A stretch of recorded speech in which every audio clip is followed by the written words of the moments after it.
함께 말씀을 듣고자 합니다. 본문은 마가복음 11장 1절부터 25절의 말씀입니다. 우리가 마가복음 주제를 항상 살피면서 예수는 누구인가 라는 주제가 복음서의 핵심적인 주제라고 말씀드렸습니다. 복음서에서 하고자 하는 그 중요한 이야기는 예수는 너희가 기다리고 있던 그리스도이고 메시아다라는 것이 바로 복음서의 핵심적인 메시지입니다. 왜 이 메시지가 중요하냐라는 것을 우리가 한번 생각해 보면, 당시의 유대인들에게 있어서는 메시아를 대망하는 사상이 있었습니다. 메시아를 대망하고 기다려고, 그리고 그를 찾는 것이 그들에게서는 가장 중요한 소원이었던 것이죠.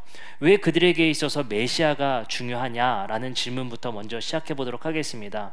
메시아라는 것은 히브리어의 마시하흐의 헬라어 음역이 그리스도가 되게 됩니다. 이 뜻은 기름 부음 받은 자라는 뜻입니다. 기름 부음 받은 자라는 것은 유대의 메시지에서는 기름 부음 받은 자가 왕이 된다라는 뜻, 다시 말해 하나님이 선택한 자에게 기름을 부어서 그가 하나님이 선택한 왕이라는 뜻이 되게 됩니다. 그렇기 때문에 메시아, 헬라어로 그리스도라고 하는 뜻은 기름 부음 받은 자, 즉 하나님이 선택한 왕이라는 뜻입니다. 그럼 이스라엘 백성들은 예수님 시대에 왜 그토록 이 메시아 또는 그리스도라 하는 명칭하는 사람을 그토록 기다렸는가라는 생각을 해봐야 할 것입니다. 그들이 이것을 왜 그토록 기다렸냐라는 것은, 당시의 유대인들은 포로기에 처해져 있었습니다. 로마의 압제 속에, 그리고 로마의 식민지 속에 있었던 것이 바로 유대인들이었습니다. 근데 이것이 로마 제국 시대에 단순히 짧은 시간의 식민지 시대를 겪었던 것이 아니라, 유대인들은 아수르와 바벨론과 페르시아와 헬라의 제국에 계속되는 포로기의 시대를 끌고 왔었던 것입니다. 그러던 중에 이제 로마가 유대를 차지하여서 유대 땅을 식민지화 시켰던 것입니다. 그들에게 있어서는 해방이 가장 중요한 주제였을 것입니다. 그 해방이라는 주제 속에 바로 메시아가 있는 것입니다. 이 해방이라는 것은 유대인들에게 땅을 다시 한번 회복하고 성전을 회복하는 의미의 이상의 것이 있습니다. 그들에게서의 진정한 해방은 다윗 시대와 같이 하나님이 우리를 통치하시고 하나님의 법도와 하나님의 뜻대로 살 수 있는 땅으로의 회복이 진정한 해방이었을 것입니다. 그러나 그들은 그 땅에서 여전히 거주하며 살았지만 로마의 통치에 따라 살아가고 있고, 우리의 것을 하나님께 드릴 수 있는 것이 아니라 바로 로마 제국에 바쳐야 했기 때문에 그들에게 있어서는 가장 중요한 해방이 소원이었을 것입니다. 근데 그들에게서 중요한 것은 해방을 넘어서 그 해방을 누가 이룰 것이냐는 것입니다.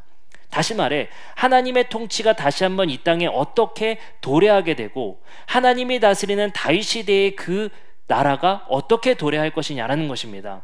거기에 있어서 중요한 자가 바로 메시아, 다시 말해 그리스도라는 자가 바로 하나님의 통치권을 가지고 올 자로 지정되어 있었습니다.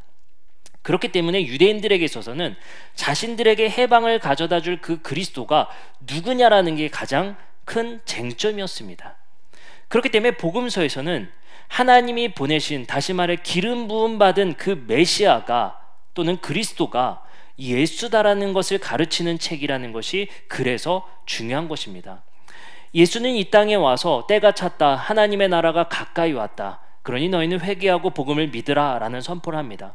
예수가 선포한 하나님 나라는 바로 내가 하나님의 통치를 가지고 올 그 메시아임을 선포하고 자의식을 그들에게 알려주는 메시지인 겁니다. 하나님의 나라가 무엇이겠습니까? 바로 하나님이 주권적으로 통치하는 나라를 의미합니다. 근데 그것을 자신이 메시아로서, 그리스도로서 하나님이 통치하는 그 나라를 이 땅에 가지고 왔다라는 선포를 하시게 됩니다. 그러면 예수 따르는 제자들이 이제 형성되고, 예수가 선포한 하나님의 나라와 내가 그들에게 메시아가 되며 그리스도가 된다라는 사실을 믿었던 자들이 바로 제자들이었을 것입니다. 그리고 많은 무리들이 예수 따름을 실행했습니다. 그 길을 따르는 중에 드디어 예수님이 예루살렘에 입성하는 시간이 바로 오늘 마가복음 11장입니다. 그래서 우리는 이 사건을 가리켜 오늘 우리가 지키는 종려주일이다 라고 표현합니다. 종려주일이라는 것은 종려나무 가지를 흔들어 예수가 예루살렘에 입성했던 것을 기념하는 날입니다. 호산나 다윗의 자손이요. 이 표현이 뭐겠습니까? 당신이 바로 우리가 기다렸던 다윗의 자손되는 메시아이며 왕입니다. 그가 나귀를 타고 드디어 예루살렘에 입성하여서 우리를 통치하는 왕으로 등극할 거라 기대했을 것입니다. 그러니 나귀를 타고 입성하는 그 예수를 따르는 이들이 엄청난 무리를 이뤘으며 그것을 축하하며 축복하며 가지를 흔들며 호산나라고 찬양했었던 것 같습니다. 이것에 많은 이들이 또한 분노한 군중들도 있었습니다. 이것에 분노했던 군중들은 이 예수라는 자가 자신들의 사고체계와는 반대되는 일들을 했기 때문입니다. 그 중에 바로 핵심이 예루살렘에 대한 부정입니다.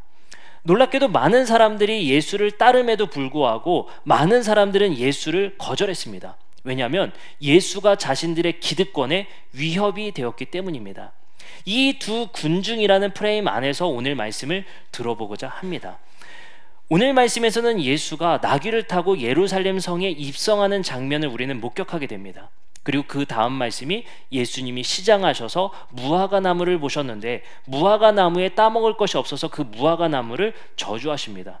이게 웬 불쌍한 무화과 나무입니까?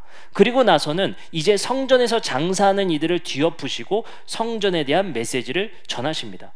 그리고 나서 다시 무화과와 목격하게 되는데 제자들이 무화과 나무를 보자 정말 예수님이 저주한 대로 무화과 나무가 시들어버립니다.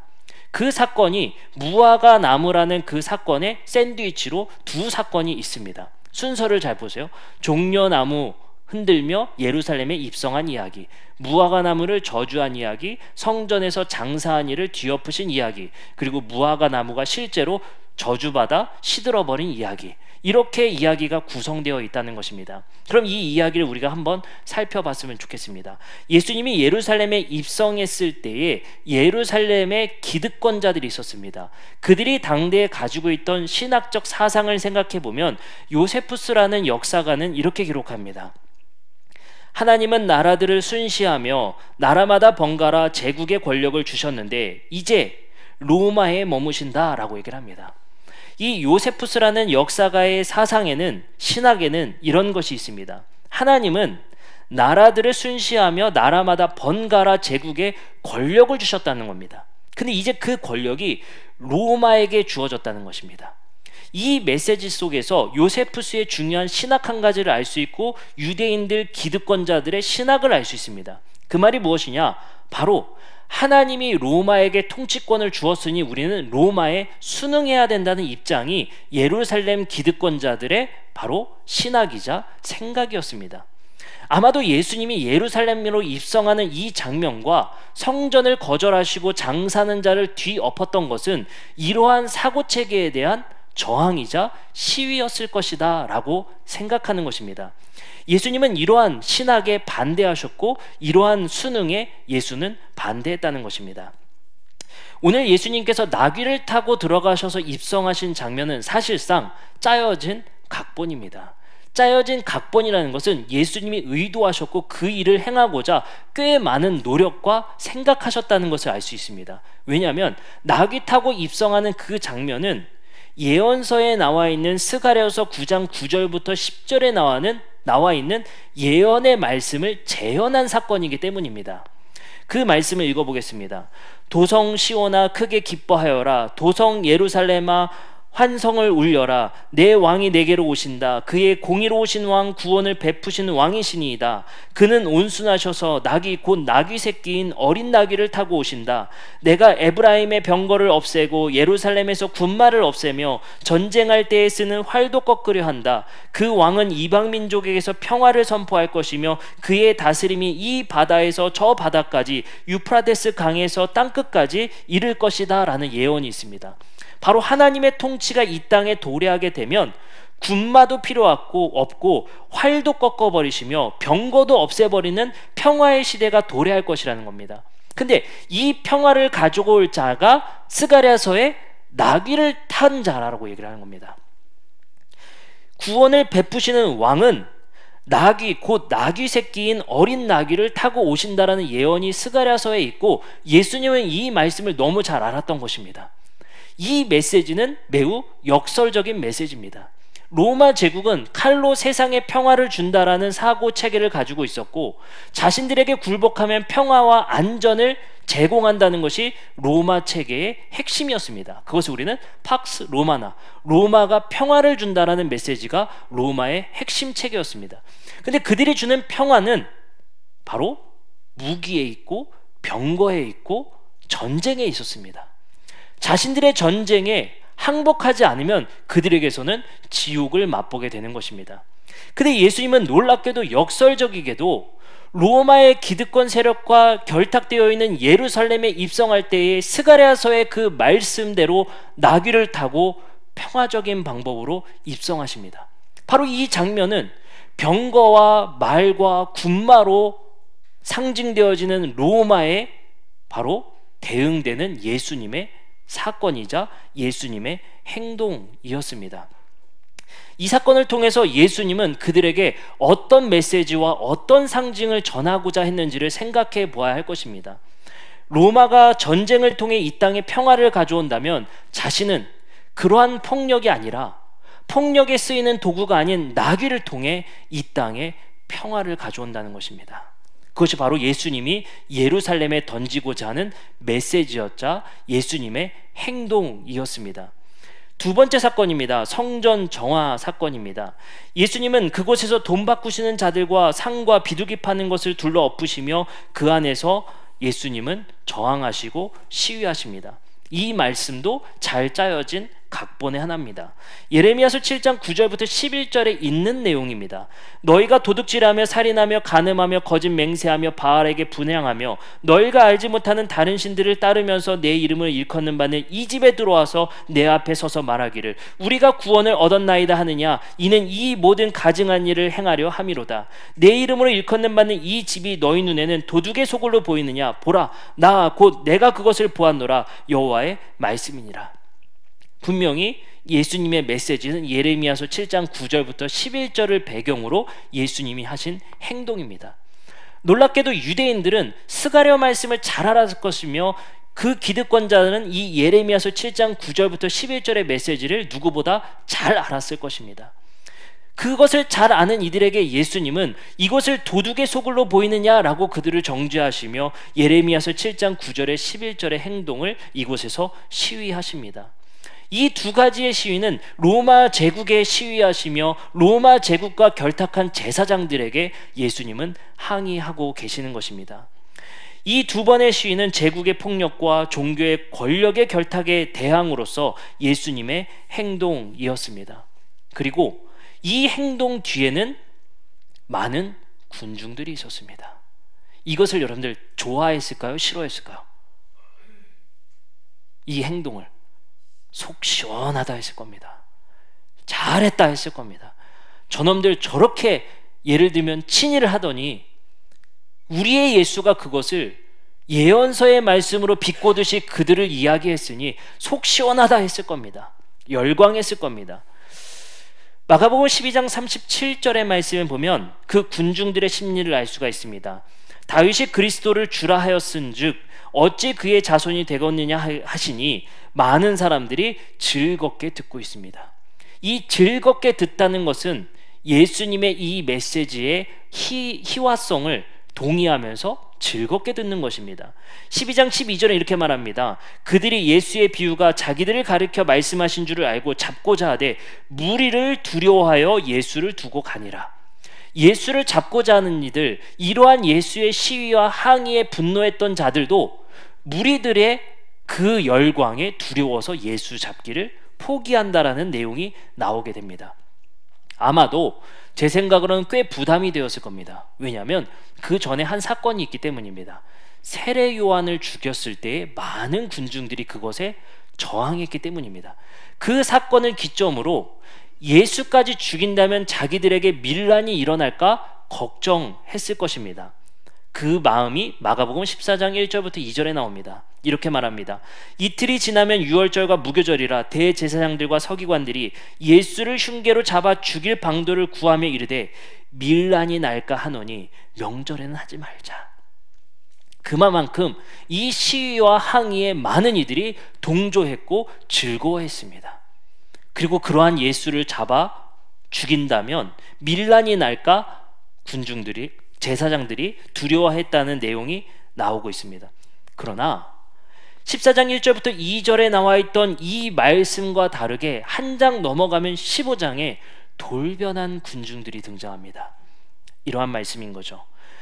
명절이 되면 백성들이 요구하는 대로 죄수한 사람을 놓아주는 전례가 있더니 밀란을 꾸미고 그 밀란 중에 살인하고 체포된 자 중에 바라바라 하는 자가 있는지라.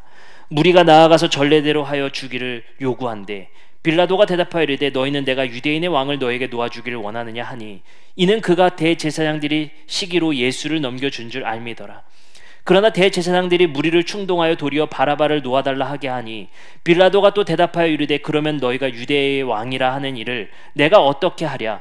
그들이 다시 소리질러 이르되 그를 십자가에 못 박게 하소서. 아마도 이 사람들이 호산나 다윗의 자손이여라고 열광하며 따랐던 자들이었던 것 같습니다. 빌라도가 이르되 어찌 미냐, 무슨 악한 일을 하였느냐. 빌라도조차 의아했던 사건입니다. 더욱 소리 지르되 십자가에 못 박게 하소서 하는지라. 빌라도가 무리를 만족을 주고자 하여 바라바는 놓아주고 예수는 채찍질하고 십자가에 못 박히게 넘겨주니라. 도대체 무슨 일이 있었길래 이렇게 돌변한 것입니까?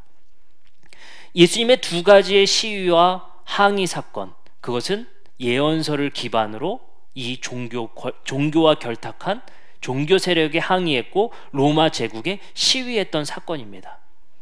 그것에 열광했고 군중들도 그것이 옳다 열광했습니다. 그러나 도대체 어떤 이유였길래 그 군중들이 돌변하여 그를 십자가에 못 박고 그를 죽이라 하는 자들로 돌변하고 심지어 바라바를 놓아줄 것을 그들에게 말했단 말입니까? 우리는 여기서 바라바와 예수의 차이를 살펴봐야 합니다. 놀랍게도 마가복음의 기자는 바라바라는 사람이 어떤 사람인지를 이렇게 표현합니다. 7절입니다. 밀란을 꾸미고 그 밀란 중에 살인하고 체포된 자 중에 바라바가 있다. 어떤 사람이래요? 밀란을 꾸미던 자예요. 그 말이 뭡니까? 이 바라바라는 사람은 로마 제국의 예수와 같이 시위하고 항쟁하던 사람입니다. 근데 그 방법이 다른 거예요. 살인이라는 방법, 폭력이라는 방법이었습니다. 목적은 같았을 수 있습니다. 예수님도 로마 제국에 항의했고 종교와 결탁된 그 로마 제국과 결탁된 종교의 그 기득권자들에게 항의했다는 건 똑같습니다. 그러나 예수님은 나귀를 타고 들어가시고 성전을 엎으시며 항쟁했지만 바라바라는 사람은 밀란 중에 살인하고 체포된 사람이라고 나옵니다. 바로 폭력이라는 주제에 차이가 있다는 겁니다. 놀랍게도 많은 사람들은 폭력의 시위를 원했던 것 같습니다. 바로 그들이 바라바라는 사람을 선택한 이유입니다. 마가복음 14장 48절부터 49절은 예수께서 그들이 15장에 바라바를 놓아주기를 원하기 전 체포당할 때의 상황을 이렇게 증언합니다. 예수께서 무리에게 말씀하여 이르시되 너희가 강도를 잡는 것 같이 검과 뭉치를 가지고 나를 잡으러 왔느냐. 여기서 강도가 바로 바라바와 같은 자들을 표현했던 것 같습니다. 요한복음은 18장 40절에 이렇게 말합니다. 그들이 또 소리질러 이르되 이 사람이 아니라 바라바라 하니 바라바는 강도였더라. 예수님은 자기의 정체성과 시위와 항쟁의 정체성에 나는 폭력주의자가 아님을 표현하고 있는 것입니다. 따라서 이 사건을 정리해보면 많은 군중들이 돌변하고 예수가 아닌 바라바를 선택한 이유는 로마에 항쟁하고 이 땅에 하나님 나라가 도래하는 그 방법이 힘없는 나귀가 아니라 폭력에 있다는 것입니다. 그리고 전쟁에 있다는 것입니다. 우리에게 필요한 것은 답답한 십자가적 연약함이 아니라 이 바라바와 같은 가시적이고 실제적인 폭력을 통해 이 땅의 로마 제국과의 항쟁이 그들에게서는 필요했던 것 같습니다. 우리는 이 말씀을 통해서 어떠한 선택지가 우리에게 주어지는지를 말씀하고 계시는 것입니다. 예수님이 이 땅에서 어떤 메시아로 오셨는지, 어떤 그리스도로 오셔서 이 땅에 평화를 주고자 하셨는지를 우리는 기억해야 할 것입니다. 그것이 바로 종려나무를 흔들었던 사건이기 때문입니다. 예수님은 온순한 왕이시며 낙이라는 평화의 상징을 타고 그곳에 입성하시는 장면을 우리에게 말씀하십니다. 그것은 힘없는 낙이었을 뿐입니다. 그것은 백마와 군마가 아니었습니다. 그러나 많은 이들은 나귀를 선택한 예수가 아닌 칼과 몽치를 선택한 바라바를 선택했다는 것입니다. 우리의 삶의 질서에 이 질문이 똑같이 질문되어지는 것 같습니다. 우리에게 무엇이 우리에게 있어서의 진리이며 선택지인지를 우리에게 질문한다는 것입니다. 우리에게 마가는 똑같이 질문합니다. 누구를 놓아주었으면 좋겠느냐? 우리에게 무엇을 선택하겠느냐? 우리의 삶의 질문이 될 수 있을 것 같습니다. 우리의 표준이 바라바가 될 것인가? 아니면 나귀를 타고 입성한 예수가 될 것인가? 그 안에의 중요한 정체성은 예수의 비폭력적인 저항과 시위의 메시지를 말씀하신 예수의 말씀이신가? 아니면 강도와 같이 살인을 저질러 이 땅에 평화를 주고자 하는 로마와 별반 차이가 없는 바라바인 것인가? 어떤 게 우리의 삶의 중심이며 질서인가를 똑같이 마가는 질문한다는 것입니다. 이 말씀은 초대교인들이 읽었을 것입니다. 그리고 초대교인들이 로마로부터 순교당하는 그 초대교회에게 똑같이 말했을 것입니다. 우리는 나귀를 탄 예수와 같이, 그리고 성전에서 시위했던 예수와 같은 그 방법이 십자가였으며 우리는 바라바의 길을 가지 말아야 될 것을 그들은 말씀했을 것이 바로 오늘의 말씀인 것입니다. 그래서 바울은, 이것을 깨달은 바울은 이렇게 말합니다. 십자가의 도가 멸망하는 자들에게는 미련한 것이요 구원을 받는 우리에게는 하나님의 능력이라. 그래서 우리가 계속해서 나누는 말씀이 십자가의 연약함과 십자가의 약함을 통해서 드러나는 하나님의 능력, 이것이 예수의 방식이었으며 예수가 참 그리스도였음을 전했던 초대교인들의 복음이었습니다. 그럼 바울은 도대체 무엇으로부터 회심한 것입니까? 디모데전서 1장 13절에서 바울 자신을 이렇게 말합니다. 내가 전에는 비방자요 박해자요 폭행자였으나 도리어 긍휼을 입은 것은 내가 믿지 아니할 때 알지 못하고 행하였음이라. 바울의 정체성의 중요한 정체성 중에 하나가 바로 폭행자라는 것입니다. 바울 또한 바라바와 같이 이 땅에 그리스도인들을 때려잡아서 이 땅에 하나님의 평화가 오기를 바랬습니다. 왜냐? 저 우상 숭배하는 자들 그리스도인들을 우리가 폭력으로 잡지 않으면 하나님의 평화가 오지 않는다는 것입니다. 여러분들, 얼마나 우리는 기독교라는 이름으로, 종교라는 이름으로 바라바와 같이 행동하고 있습니까? 얼마나 우리는 바라바와 같이 이 땅에 평화를 가지고 오자 똑같은 체계를 가지고 살아가고 있습니까? 폭력에 폭력으로 응당 대응해야 된다는 것이 이 땅의 보편적 지혜인 것 같습니다. 그러나 예수는 이것을 거절하시고 그리스도인의 정체성됨이 무엇인지 우리에게 말씀하고 계십니다. 평범함이라는, 그리고 정상성이라는 문화 안에 깃들여진 폭력에 예수는 철저하게 자신의 죽음으로 저항했고 실행했고 행동하셨습니다. 이것이 우리 그리스도인들의 정체성이 되어야 할 것입니다. 그리고 이것이 우리 그리스도인들의 지혜가 되어야 할 것입니다. 바울은 이것을 깨달았던 것 같습니다. 그래서 자신은 폭행자였던 정체성에서 약한 자들과 소외된 자들의 대변자가 되었습니다. 우리가 예수를 믿는 것은 어떤 것으로부터 회심입니까? 우리는 흔히 말합니다. 이제 하나님 믿게 된 것이 우리에게서는 회심이다 라고 말합니다. 그러나 바울의 변화를 살펴보십시오. 그 누구보다도 폭행자였던 바울은 평화, 평화, 평화만을 외치던 자가 되었습니다. 그리고 그 누구보다 약한 자의 편에 선 자가 되었습니다. 바울의 깨달음은 바로 십자가에 대한 깨달음이었으며 메시아가 무엇으로 이 땅에 평화를 가져오는지에 대한 깨달음이었던 것 같습니다. 그것이 바로 바울의 깨달음이자 바울의 변화였습니다. 우리가 예수를 잘 믿는다는 것이 무엇이겠습니까? 바로 우리 안에 깃들여져 있던 그 폭력에 저항하게 된다는 사실입니다. 문화 안에 깃들여진 그 폭력에 이제 저항하게 된다는 사실입니다. 놀랍게도 하나님은 폭력을 싫어하시는 분입니다. 제가 왜 놀랍게도라고 말씀드리냐면 성경 곳곳에서 제일 폭력적인 분이 하나님처럼 비춰지기 때문입니다. 젖 먹는 아이까지 죽이라는 것이 바로 하나님의 말씀이고, 예언서의 말씀의 모든 것에 심판을 하시겠다는 것이 바로 하나님이시기 때문입니다. 그리고 우리는 성경 속에서 놀랍게도 또 하는 이질감 있는 말씀을 접하게 됩니다. 바로 요한계시록에서는 예수님이 그 누구보다도 잔혹한 심판자로 이 땅에 다시 오신다는 것입니다. 놀랍게도 구약 성경에서도 평화의 하나님, 용서하시는 하나님과 이 땅을 결국엔 심판하실 하나님이 대치됩니다. 그리고 우리는 거기서 이질감을 느끼게 됩니다. 예수님도 마찬가지입니다. 그 누구보다도 평화주의자였으며 끝까지 바라바의 방식이 아닌 십자가의 방식으로 이 땅에 평화를 가지고자 했던 예수님이 요한계시록에서는 돌변하셔서 백마탄 전쟁의 왕이 되어버리십니다.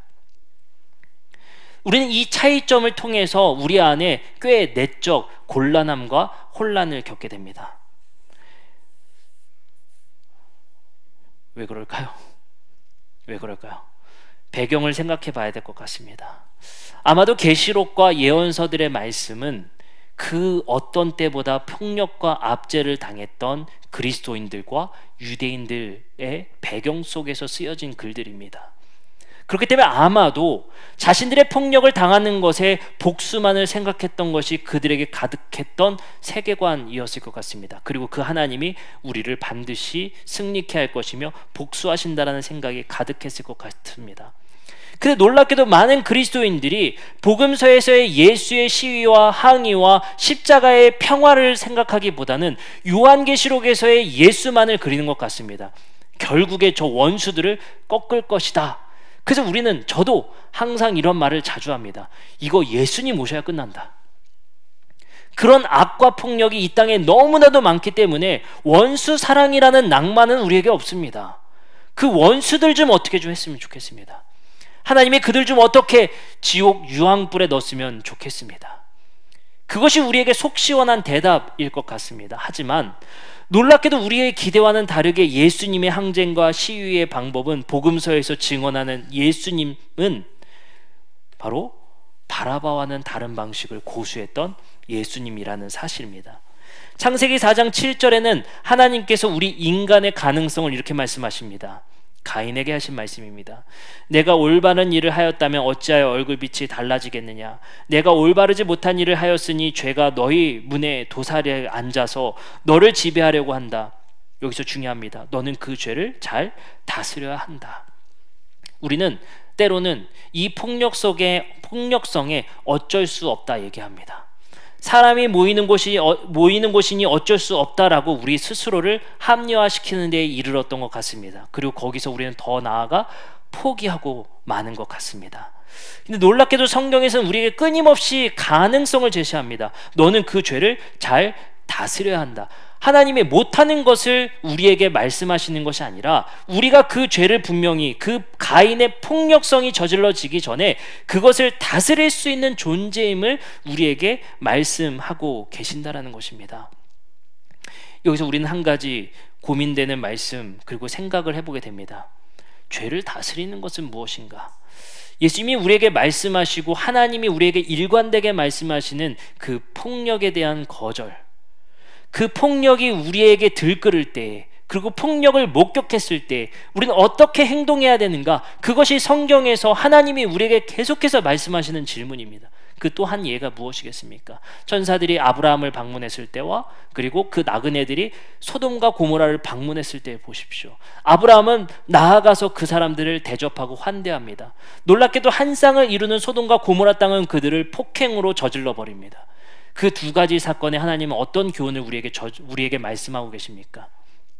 하나님의 백성들은 환대해야 되는 자들, 폭력에 반대해야 되는 자들, 하나님은 폭력을 미워하시고 싫어하시는 분이라는 것을 우리에게 말씀하고 계십니다. 예수님은 분명히 알고 계셨던 것 같습니다. 하나님은 이 땅의 폭력을 싫어하신다는 것을. 그러니 그 하나님의 폭력에 싫어하시는 그 하나님께 우리는 어떻게 응답하고 이 땅에 하나님이 원하시는 평화를 가져올 것인가? 라고 했을 때 꺼낼 수 있는 카드가 두 개라는 거예요. 하나는 바라바라는 카드, 하나는 예수라는 십자가의 카드. 우리가 이 땅의 폭력에 어떻게 저항하고 어떻게 시위해야 될 것인가? 우리에게 선택지가 있다는 것을 마가는 우리에게 말씀하고 계십니다. 한나 아렌트라는 사람은 예루살렘의 아이만이라는 책에서 악의 평범성을 말합니다. 지난번에도 말했지만 아이만은 꽤 많은 숫자의 유대인들을 학살한 장본인입니다. 그가 아르헨티나에서 잡히게 되죠. 그가 재판받는 과정을 한나 아렌트가 글로 기록한 책입니다. 그곳에서 한나 아렌트가 말한 악의 평범성은 모든 사람들이 당연하게 여기고 평범하게 행하는 일이 악이 될 수 있다는 개념입니다. 아이만은 끝까지 주장했던 것은 나는 명령에 순종했을 뿐이라는 것입니다.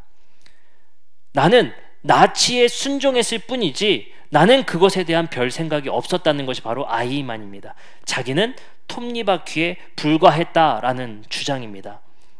어쩌면 아이만은 놀라운 표현도 이렇게 말을 합니다. 바로 칸트의 순수 이성 비판을 읽었다는 겁니다. 그 책을 읽음을 통해서 자기는 도덕률을 따랐을 뿐이다 라고 주장을 하게 됩니다. 그것이 보편이다라고 주장합니다. 그렇기 때문에 나는 죄가 없고 무죄하다라는 것을 주장하게 됩니다. 놀랍게도 아이만은 나의 존엄성을 생각하지만 남의 존엄성과 같다라는 것을 생각하지 못했던 것 같습니다. 이 책의 말미에 쓰여 있는 글을 여러분들께 읽어드리겠습니다. 수많은 독일인들과 나치 당원들은 살인을 하지 않으려는, 도둑질하지 않으려는, 그들의 이웃을 죽음의 길로 보내지 않으려는, 이 모든 범죄의 공범자가 되지 않으려는 분명한 마음의 동기가 있었을 것이다.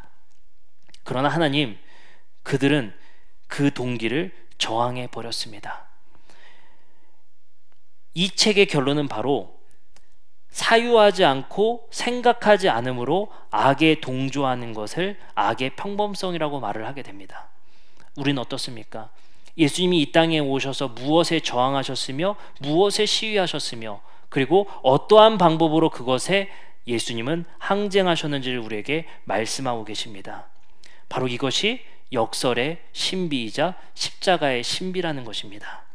그래서 성경은 아마도 하나님 나라의 비밀이 감추어져 있다, 그리고 감추어진 보물이라고 표현한 것 같습니다.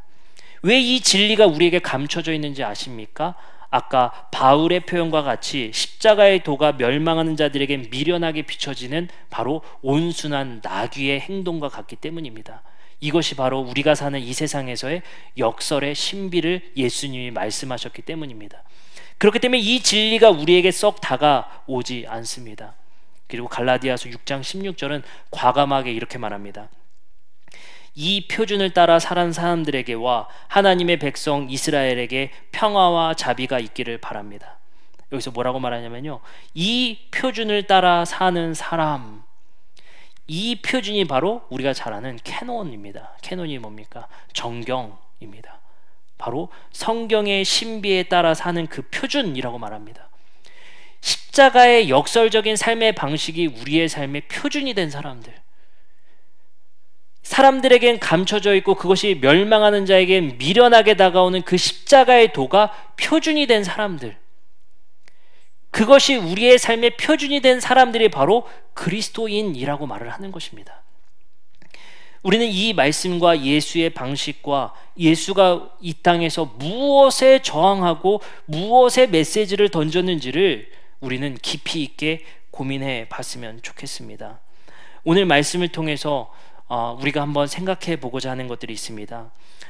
바울의 그 폭력성이 누구보다도 이제 약자들을 위한 자로의 변화의 회심의 삶의 변화를 생각해 보게 됩니다. 그것이 우리에게 주는 메시지가 무엇이며 우리는 바라바를 선택할 것인가 예수를 선택할 것인가의 메시지가 무엇인지를 고민해 보았으면 좋겠습니다.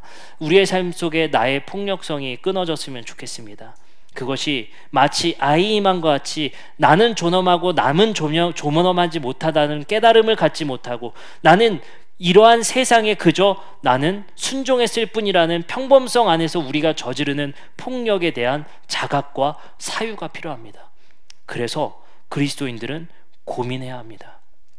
그래서 그리스도인들은 아무 생각 없이 사는 것이 아니라 생각할 수 있어야 합니다. 이 평범성 안에 너무 많은 폭력이 있기 때문입니다. 이 평범성 안에 우리가 들끓는 그 폭력이 합리화되기 때문입니다. 얼마나 많은 이들이 댓글로 폭력을 저지릅니까? 얼마나 많은 이들이 많은 매체들을 통해서 한 명을 조롱하고 한 명을 마녀 사냥하게 됩니까? 제가 참 두렵고 공포에 질리는 일들이 있습니다. 뉴스에서 이런 얘기들 많이 보시죠? 장애인 연대에서 지하철을 막고 시위하는 일들. 너무 불편하잖아요. 많은 사람들이 항의합니다. 꼭 그런 방식이어야 되느냐? 꼭 그렇게 해야 되느냐? 바쁜 출근 시간에 꼭 그렇게 해야 되느냐? 그들도 입장이 있습니다. 얼마나 안 들어주면 우리가 이렇게 해야 우리가 티가 나기 때문에 우리가 이런 행동을 합니다. 서로의 양측의 입장이 있습니다. 우리는 어디에 서서 우리는 무엇을 이야기하느냐가 중요한 게 아니라 잘 생각하고 잘 고민해 보면 한쪽을 악마화시킨다는 걸 우리는 발견하게 됩니다. 무엇이 옳고 그르냐의 문제가 아니라 의도적으로 한쪽 측면을 악마화시키게 하는 장면을 우리는 보게 되게 됩니다. 서울시장이 통쾌한 결단을 내렸죠. 벌금 먹여버리겠다는 거예요. 앞으로는 그런 행동을 못하게 하겠다는 거예요. 그것에 우리는 당연히 잘했습니다, 좋습니다라고 말합니다. 그것이 정말 나의 생각입니까? 나의 사유입니까? 깊게 생각해 보셨습니까? 우리도 모르게 이 사유의 생각과 나의 생각과 이런 깊이 있는 고민들이 아니라 세상이 만들어내고 매체가 만들어내는 그 주장에 우리도 똑같이 악마하고 똑같이 휩쓸려가는 세상이 있다는 것입니다. 그렇기 때문에 우리가 이 악이라는 것이 우리의 평범한 일상에 얼마나 깃들여져 있는지를 우리가 생각하지 못하고 우리가 판단하지 못한다는 것입니다. 오늘 이 자리에 앉아있는 분들도 그 의견이 서로 갈릴 거라 생각이 됩니다. 무엇이 옳고 그르냐를 생각하자는 게 아닙니다. 우리는 너무나도 평범한 일상 속에 이런 폭력들이 깃들여져 있다는 것을 기민하고 예민하게 발견하지 못한다는 사실입니다. 우리의 일상에서 우리 아이들에게는 어떻습니까? 저 오늘 아침에 아이들 이렇게 하민이가 또 어젯밤부터 또 열이 났어요. 또 열이 나. 아침에 일어났는데 낑낑대고 아파서 그거 하고 하는데 화딱지가 나는 거예요. 주일날 바빠 죽겠는데. 제가 왜 화가 났냐면요, 이 와이셔츠를 입었는데 와이셔츠 네이가 한 장도 없는 거예요. 어제 제가 세탁기를 돌렸는데 깜빡하고 건조기에 돌리는 걸 깜빡하고 잔 거예요. 아무리 뒤져도 없는 거예요. 애가 들러붙어가지고 아프다고 찡찡대는 거예요. 이걸 확 밀어? 농담입니다. 화가 제가 막 머리 끝까지 차오르는 거예요. 그래서 아침에 제가 네일을 드라이기로 말리면서 이게 웬일인가 하나님, 이게 주일에 이게 웬 말입니까 하면서 제 안에 들끓는 그 악이 그리고 폭력성이 들끓어 오르는 거예요. 이 분노가 얼마나 제가 참지를 못하겠는지 샤워를 다시 했습니다. 화가 너무 나는 거예요. 근데 우리의 삶 속에서 얼마나 작고 얼마나 사소한 것들에 이렇게 폭력성과 화가 치밀어는 일어나는지 몰라요. 우리가 그것이 일상에서 너무 경험되어지는 거예요. 우리가 이거 일상에서 너무나도 자주 목격되어지는 겁니다. 그리고 우리는 그것에 너무 자주 동조하고 있다는 거예요.